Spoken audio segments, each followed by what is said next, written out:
Hello everyone, good morning.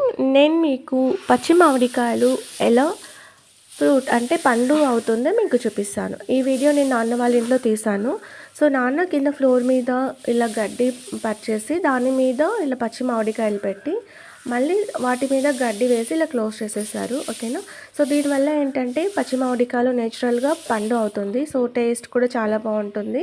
And మనకి హైదరాబాద్లో దొరుకుతుంది కదా 1 కేజీ 80 రూపీస్ అని. అవి కట్ చేసి తింటుంటే మనకు చూడ్డానికి చాలా ఎల్లోష్గా ఉంటుంది, బట్ కట్ చేసి తింటుంటే అవి కొంచెం పుల్లగా స్వీట్గా అలా ఉంటుంది. సో మనకు అంత టేస్టీ అనిపించదు.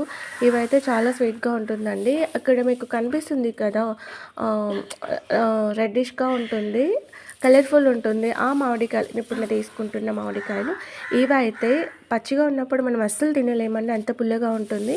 ఫ్రూట్ అయిన తర్వాత మాత్రం చాలా స్వీట్ ఉంటుంది, చాలా టేస్టీ ఉంటుంది. సో మీరు కూడా ఒకసారి ట్రై చేయండి. Thank you.